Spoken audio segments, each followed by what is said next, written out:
নমস্কার বন্ধুরা, কেমন আছেন আপনারা? আশা করি সবাই ভালো আছেন, সুস্থ আছেন। জয়ের রান্নাবান্নাতে আপনাদের সবাইকে স্বাগত। আজ আমি আপনাদেরকে করে দেখাবো বহু পুরানো দিনের একটি জনপ্রিয় নিরামিষ রান্না। যে কোনো নিরামিষ দিনের জন্য কিন্তু একদম পারফেক্ট একটা রেসিপি। বাঙালি বাড়ির এইসব পুরানো নিরামিষ রান্নার স্বাদ কিন্তু কখনোই ভোলার নয়। এই মটর ডালের বড়া ঝাল রান্নাটা খেতে কিন্তু দুর্দান্ত হয়, আর খুবই কম উপকরণে খুব সহজেই আপনারা এটা বাড়িতে তৈরি করে ফেলতে পারবেন। তাহলে চলুন শুরু করি আজকের রান্না। আর হ্যাঁ, পুরো ভিডিওটা দেখার জন্য আপনাদের কাছে অনুরোধ রইল, স্কিপ না করে। তো এই মটর ডালের বড়া ঝালের প্রধান উপকরণ কিন্তু মটর ডাল।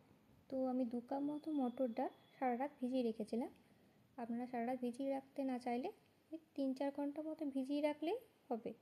তো ভালো হবে। মটর ডালগুলো আমার ভিজে গেছে। তো শুধু মটর ডাল দেবো না, এই রান্নাটাতে আর যা যা উপকরণ লাগছে সেইগুলো প্রথমে আপনাদেরকে দেখিয়ে দিই। আমি একটা বড় সাইজের বেগুন নিয়েছি, বেগুনটাকে একটু টুকরো টুকরো করে কেটে নিয়েছি।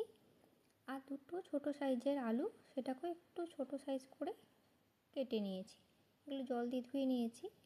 আর একটা মশলা দেব, তার জন্য 1/2 টেবিল স্পুন দিয়েছি হলুদ মানে সর্ষে, 1/2 টেবিল স্পুন দিয়েছি কালো সর্ষে, আর 2 টেবিল স্পুন পোস্ত।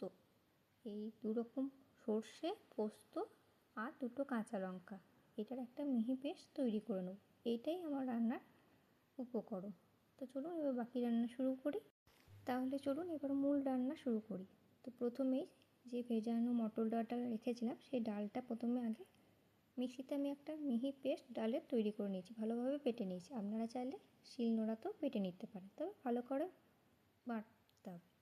তো ডাল বাটার মধ্যে এক এক করে দিয়ে দিলাম 1 চিমটি মতো হলুদ গুঁড়ো দিলাম, 1/2 টেবিল স্পুন দিয়েছি আমি লবণ, 1 চামচ দিলাম কালো জিরে, আর 1/2 টেবিল স্পুন দিলাম হিং পাউডার। আপনারা আপনাদের স্বাদ মতনই লবণটা দেবেন। তো ভালো করে এবার সব উপকরণগুলো ওই ডাল বাটার সঙ্গে মাখিয়ে নিয়ে ভালোভাবে ফেটিয়ে নিয়েছি। ডাল যত ভালো করে ফাটাবে তত কিন্তু বড়াগুলো ফুলবে এবং বড়ার ভেতরে ঝোলটা ঢুকবে, আর তত কিন্তু খেতে ভালো লাগবে। তাই আপনারা যতটা সম্ভব হাত দিয়েও ফাটাতে পারেন, কিংবা চামচ দিয়ে বা আপনাদের যা ইচ্ছা সেইভাবে ফাটিয়ে নেবেন, কিন্তু খুব ভালো করে ফাটাতে হবে। তো দেখুন কত সুন্দর করে আমি ভালোভাবে ফাটিয়ে নিলাম। তো চলুন, আমার ডাল বাটা ফাটানো একদম রেডি। এরপর এগুলোকে এক এক করে তেলের মধ্যে ভেজে নিই। এরপর একটা কড়াইয়ে আমি সরষের তেল গরম হতে বসিয়ে দিয়েছি। তেলটা গরম হয়ে গেছে, আর এটাতে ডিপ ফ্রাই হওয়ার মতনই আমি কিন্তু তেল দিয়েছি। এরপর ওই গরম তেলের মধ্যে ডাল বাটা থেকে কিছুটা পরিমাণ ডাল নিয়ে এরকম ছোট ছোট বড়ার আকারে তেলের মধ্যে দিয়ে দিচ্ছি। খুব বেশি বড় সাইজ করব না, বড়াগুলো যতটা ছোট করবেন ততটাই কিন্তু টেস্টি হবে। তো এক এক করে সব ডালগুলো এরকম করে দিয়ে দিলাম। দেওয়ার পর এরপর 2 পিঠ ভালো করে ভেজে নেবো লাল করে। তো দেখুন একটা পিঠ লাল করে আমার ভাজা হয়ে গেছে। এবার উল্টিয়ে দিয়ে ওই পিঠটা লাল করে ভেজে নেবো। তো দেখুন ভালো করে আমার লাল করে কি সুন্দর লাল লাল হয়ে গেছে না, এরকম করে লাল করে ভেজে তুলে নিলাম। নেওয়ার পর বাকি বড়াগুলো চলুন ভেজে তুলে নিই এই তেলের মধ্যে।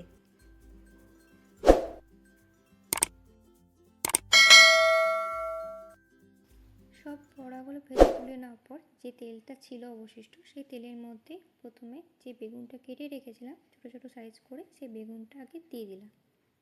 তো এই বেগুনের মধ্যে দিচ্ছি 1/2 টেবিল স্পুন হলুদ গুঁড়ো, আর স্বাদ মতো একটু লবণ দিলাম। এই নুন হলুদ দিয়ে ভালো করে বেগুনটা একটু ভেজে নেব। এই 3-4 মিনিট একটু নাড়াচাড়া করলে, বেগুন তো নরম জিনিস তাই তাড়াতাড়ি ভাজা হয়ে যায়। তো একটু উল্টে পাল্টে নাড়াচাড়া করে নিই, তাহলেই রং ধরে যাবে। একটু লাল করে ভেজে এটা তারপরে বেগুনটা তুলে নেব। তো দেখুন 3-4 মিনিট ভাজার পর বেগুনটা অটোমেটিক লাল রং ধরে গেছে, লাল করে ভাজা হয়ে গেছে। এরপর বেগুনগুলো তুলে নিচ্ছি। বেগুন ভেজে তুলে নেওয়ার পর ওই কড়াইয়ে আমি আরও 1 চামচ মতো সর্ষের তেল দিয়ে দিয়েছি। তেলটা গরম হয়ে যাওয়ার পর একটা শুকনো লঙ্কা টুকরো করে তেলের মধ্যে দিয়ে দিলাম, আর 1/2 টেবিল স্পুন 5 ফোড়ন দিয়েছি তেলের মধ্যে। এটা ফোড়ন হিসাবে ব্যবহার করছি রান্নাটাতে। এটা ওই ফোড়নটা একটু 2-3 মিনিট ভালো করে ভাজা ভাজা করে নিলাম। তারপর আলু বেগুন সব ফোড়নের কড়াইয়ের মধ্যে এবার দিয়ে দিলাম। আলুটা আমি ডাইরেক্ট তেলে ভাজিনি, আলুটা আমি একটা প্রেশার কুকারে সিটি মেরে নিয়েছি নুন হলুদ দিয়ে। তো নুন হলুদ দিয়ে সিটি মারার পর সেই জলটা, আলু কিন্তু সেদ্ধ করে জলটা আমি ফেলে দিয়েছিলাম।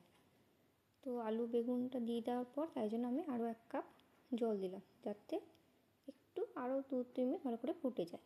এরপর এটাতে একটু স্বাদ মতো দিলাম লবণ, আর স্বাদ মতো দিচ্ছি চিনি। যেহেতু আমি আলুর জলটা ফেলে দিয়েছি তাই লবণটা তো বেরিয়ে গেছে, তাই এক্সট্রা আমি একটু লবণ দিলাম রান্নাটাতে। চিনি দেওয়ার পর সর্ষে পোস্তর যে মিহি পেস্ট তৈরি করেছিলাম সেই মিহি পেস্টটা এরপর এর মধ্যে দিয়ে দেবো। দেওয়ার পর খুব বেশি, যেহেতু সর্ষে পোস্ত বেশি নাড়ানাড়ি করা যায় না, তাই দিয়েই জাস্ট একটুখানি ওই 2-3 মিনিট মতো ফুটতে দেবো। এটাকে বেশি আর নাড়াচাড়া আমি করবো না।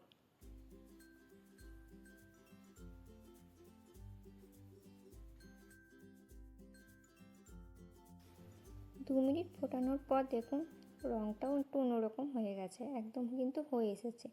এরপর 2টো চেরা কাঁচা লঙ্কা সব শেষে দিয়ে দিলাম একটু ঝাল হওয়ার জন্য। আপনারা যদি ঝালটা অ্যাভয়েড করেন সেই জায়গায় চেরা কাঁচা লঙ্কা আর দেবেন না। এরপর যে ভাজা বড়াগুলো ভেজে রেখেছিলাম সেই বড়াগুলো এরপর এর মধ্যে দিয়ে দিলাম। ব্যাস, রান্না কিন্তু আমার একদম রেডি। আর এরকম একটু ঝোলঝোলই রাখবেন, কারণ বড়াগুলো কিন্তু পরে ঝোল টানবে। টেনে যাওয়ার পর কিন্তু তরকারিটা একদম শুকনো শুকনো হয়ে যাবে, আর এই তরকারিটা একটু শুকনো শুকনোই হয়। এরপর উপর থেকে 1 চামচ মতো একটু সর্ষে তেল দিয়ে দিলাম। যেহেতু এটা সর্ষে মটর করা ঝাল, তাই জন্য একটু কিন্তু সর্ষে তেল উপর থেকে দিলে স্বাদ আরও সুন্দর হয়।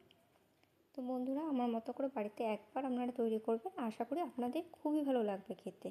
খেতে কিন্তু দুর্দান্ত লাগে, দেখতে কত লোভনীয় লাগছে দেখুন, খেতেও দারুণ হয়। তো আজকের রেসিপি আপনাদের ভালো লাগলে অবশ্যই আমাকে কমেন্ট করে জানাবেন। আর নতুন বন্ধুদের আমার চ্যানেলে স্বাগত জানাই, আর পুরনো বন্ধুদের চ্যানেলে পাশে থাকার জন্য জানাই অসংখ্য ধন্যবাদ। আর যারা এখন আমার চ্যানেলটি সাবস্ক্রাইব করেনি তাদেরকে আমার পরিবারের সদস্য হবার জন্য আমন্ত্রণ রইল। আজকের রেসিপি কেমন লাগলো অতি অবশ্যই আপনারা কমেন্ট করে কিন্তু জানাবেন বন্ধুরা। আর এই রেসিপিটা যে কোনো নিরামিষ দিনে আপনারা বাড়িতে একবার তৈরি করবেন, খেতে অসম্ভব সুন্দর হয়।